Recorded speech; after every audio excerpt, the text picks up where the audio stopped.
বন্ধুরা, আজকে আরও একটি ভিডিও নিয়ে আসলাম আপনাদের সামনে।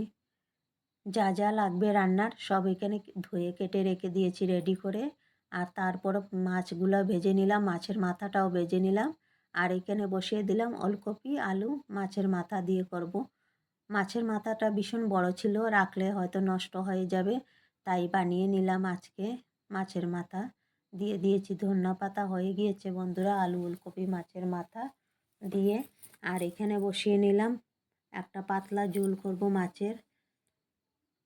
পেঁয়াজ ধনিয়া পাতা দিয়েছিলাম সম্বাসে, তারপর দিয়ে দিয়েছি পেস্ট করা আদা কাঁচা লঙ্কা আর টমেটো দিয়ে আরও একটু নেড়ে চেড়ে দিয়ে দিয়েছি জলটা দিয়ে ফুটানোর পর দিয়ে দিয়েছি মাছ। হয়ে গিয়েছে মাছের ঝোল বন্ধুরা।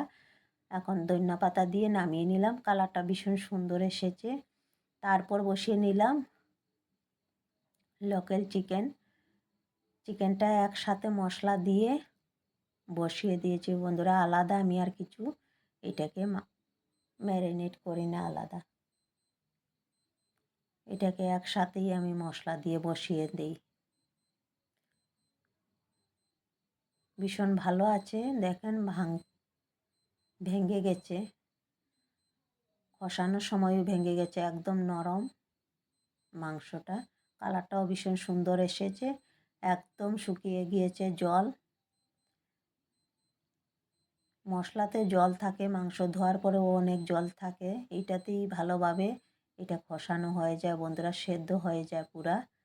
একদম শুকিয়ে গিয়েছে ঝোলটা। এখন দিয়ে দেবো একটু জল দিয়ে দিলাম, বেশি না, একদম 2 কাপের মতন দিয়েছি, ছোট কাপ দিয়ে 2 কাপের মতন দিয়ে এটাকে ফুটিয়ে নিয়েছি ভালোভাবে।